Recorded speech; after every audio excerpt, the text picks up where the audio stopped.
Hey everybody, how are you? It's nice to see you, kind of. You can see me, but I can't see you. Happy June 1st. It seems unreal that we left school on March 13th and it's June 1st. Time flies and stays still at the same time, doesn't it? First order of business, my usual. I just want to tell you who's got work done and who doesn't. In period 4, for this last week of work, we were doing pastoral poems, right? Hold on, let me check. Yes, pastoral poems. Only 4 students have all 3 assignments completed. In period 6, 5 students have all assignments completed. And period 8, 4 students have all assignments completed. Now I hate to be a nag, I really do, but it makes it so difficult when you wait to the last minute to get your work done.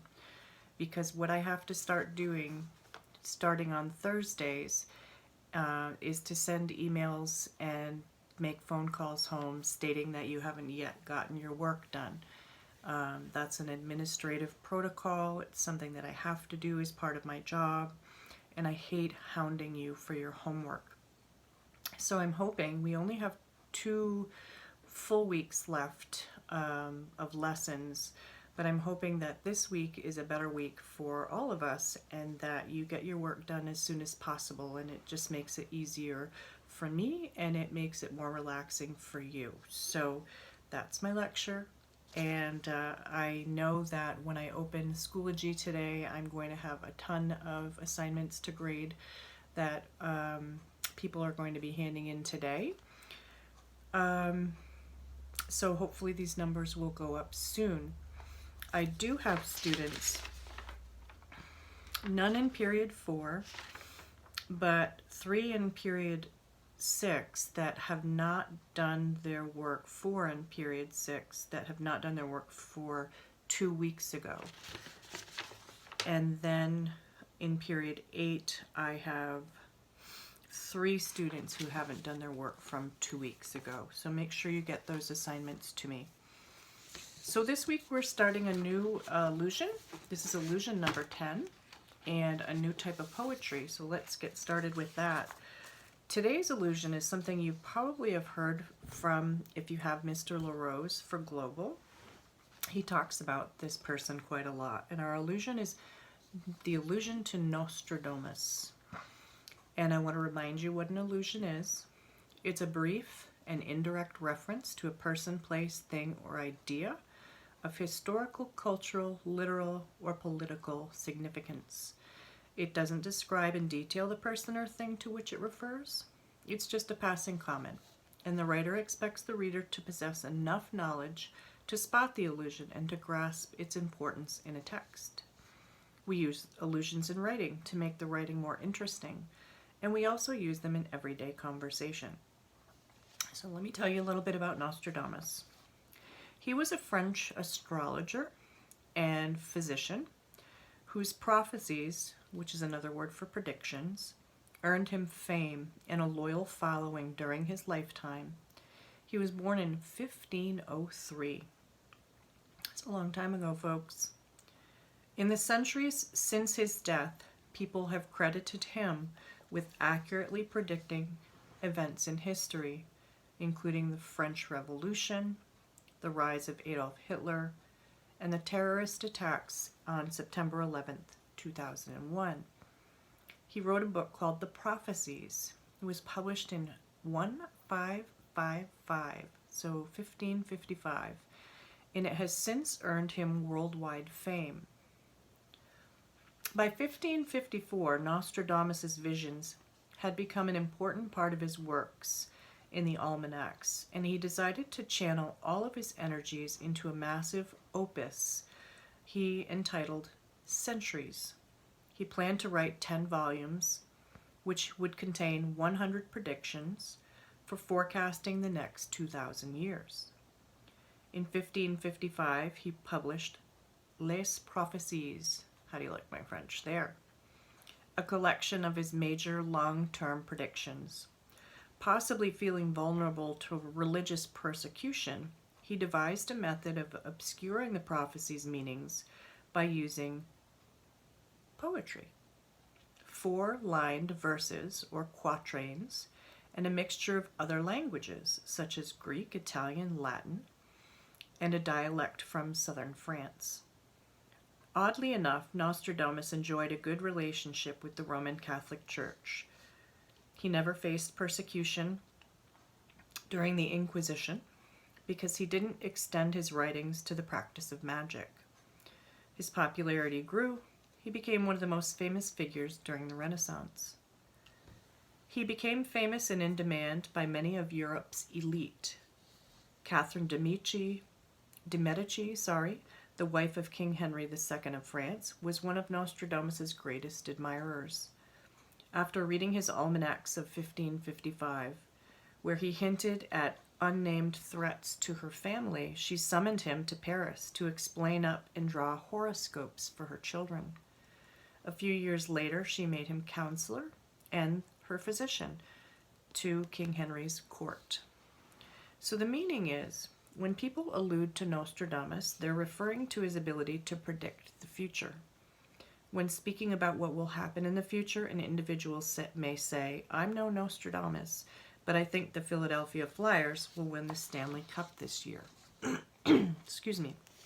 So your job for the Daily Discovery in our on Schoology, when you make your comments, you only have to make one of 2 comments. What you have to do is make a prediction for your own future, a specific prediction. I will attend the College of Notre Dame, majoring in psychology, something like that. Or make a prediction for America in the year 2020, and it has to be a specific prediction. Like, it can be about a sports team, it can be about a musician, it can be about the riots, political unrest, anything. So it just has to be specific. So you have to name a particular prediction in order to get credit. And if you just do something general like 2020 is going to be a bad year, you won't get credit, okay? Just telling you ahead of time. So the type of poem we're doing this week, they're called odes, O-D-E-S. Let me tell you a little bit about what an ode is. I'm going to read some examples and then tell you about your homework for this week. So the word ode has 2 separate definitions, one stricter and one looser. In the strict definition, an ode is a classical poem that has specific structure and is aimed at an object or a person. In this sense, odes usually express elevated moods, emotions, and are often used to praise a leader or a work of art. There's 2 specific types of classical poems called ode, the Horatian ode and the Pindarus ode. We are not covering those. We are sticking to the loose definition, and we are making it as fun and free-form as possible. So in the loose definition, an ode is any work of art or literature that expresses high praise. This could include a best man speech praising the groom, or an emotional eulogy at someone's funeral. So here are some examples. The ancient Greek poet Pindar was one of the earliest authors of classical odes. He wrote numerous victory odes dedicated to triumphant athletes who won great victories at the Olympic Games. Pindar was the one who originally developed the poetic structure that we know today as the classical ode. Example 2. The film Pacific Rim could be described as an ode to Japanese TV and cinema, especially the giant monster genre. The entire film lovingly embraces all of the aspects of this genre, even the silly ones, and incorporates them into its plot line with both genuine reference and tongue-in-cheek humor. Okay, so odes can be seen in art forms, paintings, sculptures, films, and poetry.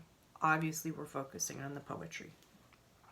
So the importance of odes In ancient Greece, where odes were first written, they were designed to be read out loud in public settings to honor the person or the thing in question. Often odes were read at funerals, much the same way we read what are called eulogies today, and at coronation or crowning ceremonies, and were the Greeks' primary way of giving honor to their leaders and their heroes and their athletes. In later eras, the ode was used to praise non-human things, especially nature. Poets, for example, would write odes to the east wind for guiding their ships across the sea, or odes to the mountains in all of their inaccessible majesty. This was particularly common during what was called the Romantic era, when nature, feelings, and childlike wonder were held in the highest virtue. In the modern world, the function of the ode is fairly similar. It's a writer or artist's way of publicly declaring their respect or admiration for a person or thing. So an ode basically is just a poem of praise. And you can write a poem of praise about absolutely anyone or anything. You can write an ode to your mother. You can write an ode to my favorite food, pizza. You can write an ode to your favorite sport. And you'll see later on when I read my example that I wrote, I write an ode to the type of coffee that I drink, which is mocha, and it contains hot chocolate in it. So I'm going to read you two famous odes. One is quite serious and has a very different tone. It was written, I don't know, probably in the 1930s, 1940s. And then one that's more contemporary. So let me start with the one that's more serious and formal first. It doesn't sound serious because it's called Ode to My Socks. And it's written by a very famous Latin American poet. His name is Pablo Neruda. And he died in 1973, but he's one of my favorite poets. You can read his work in Spanish or in English. So he's talking about this pair of socks that this person named Mora Mori made him. And he makes all of these comparisons about the socks and how wonderful they are. And you can see how glorious he feels these socks are because it's winter and they're made out of this really soft wool and they feel so good on his feet. So it's called Ode to My Socks. Mora Mori brought me a pair of socks which she knitted herself with her sheep herder's hands. 2 socks as soft as rabbits. I slipped my feet into them as though into 2 cases knitted with threads of twilight and goatskin. My feet were honored in this way by these heavenly socks. They were so handsome. For the first time, my feet seemed to me unacceptable, like 2 decrepit firemen unworthy of that woven fire of those glowing socks.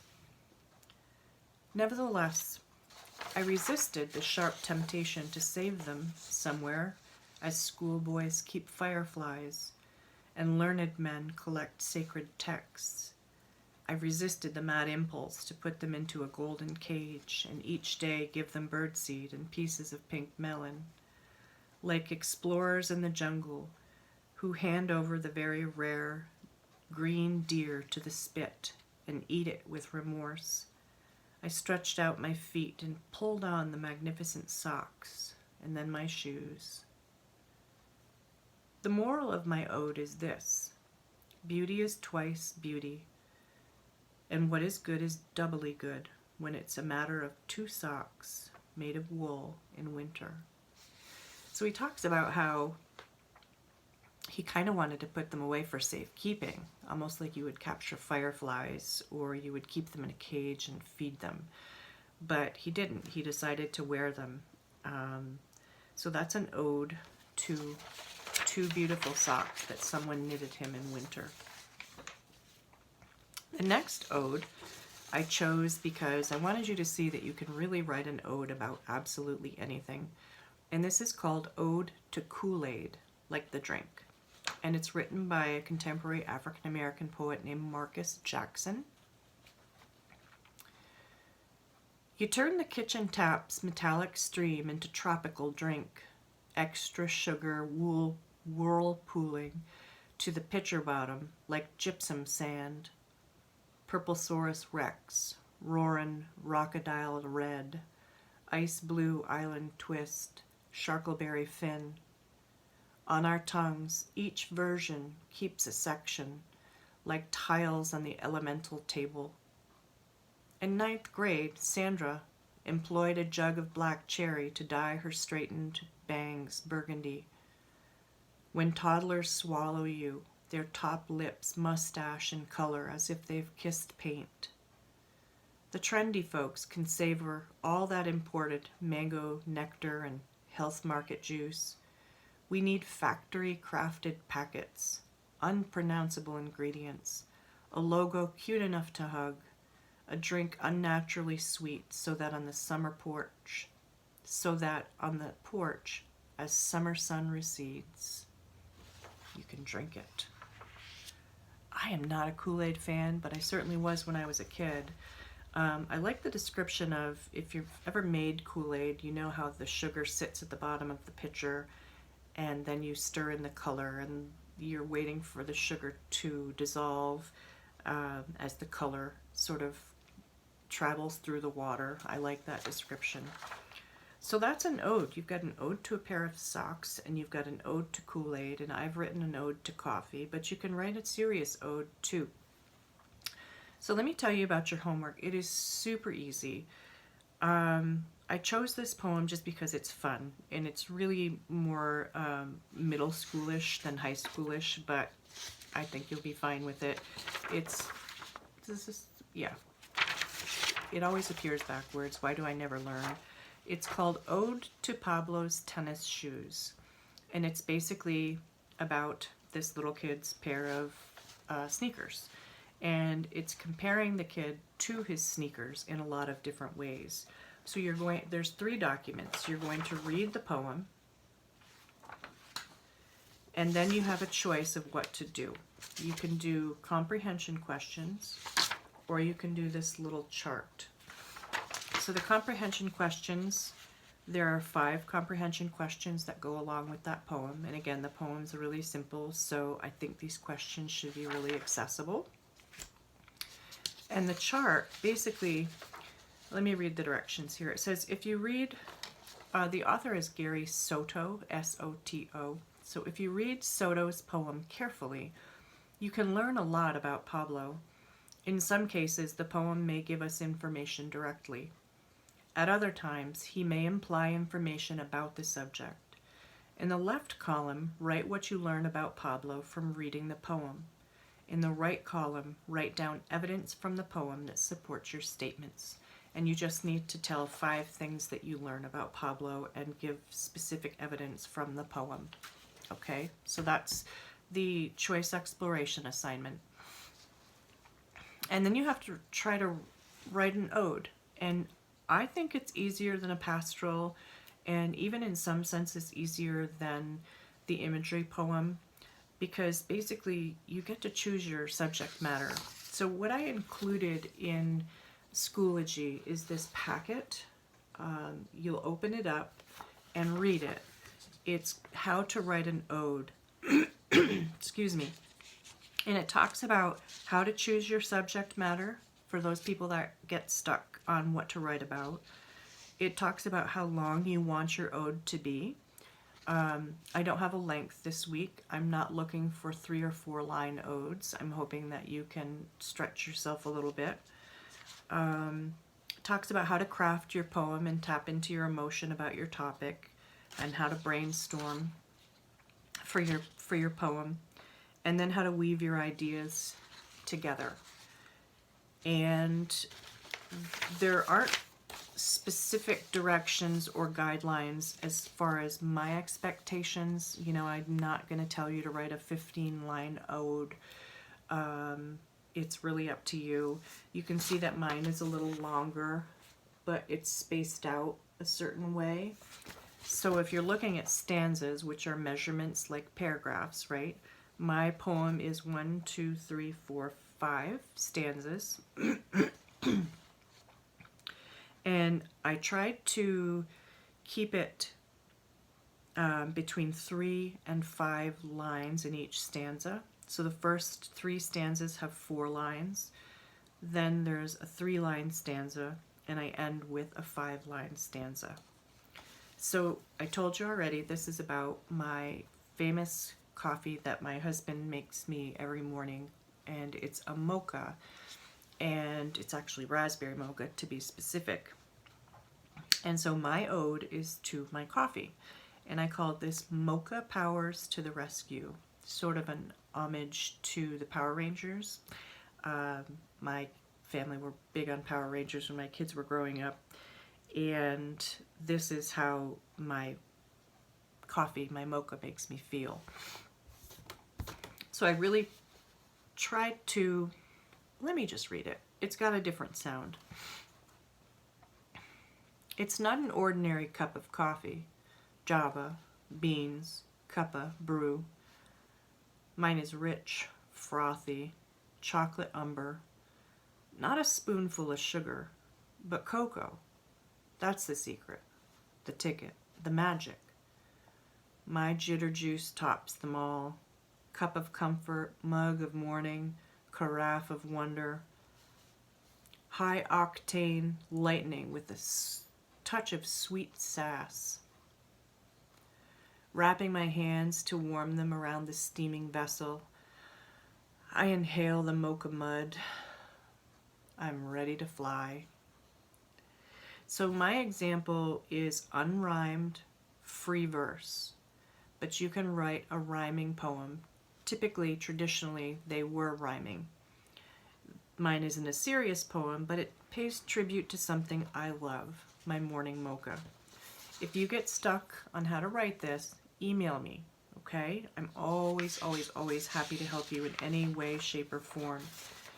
Just a reminder to watch this video and get your homework done as soon as possible this week. And that way I won't have to bother you with my emails and my phone calls home, okay? We're getting down to the wire, folks.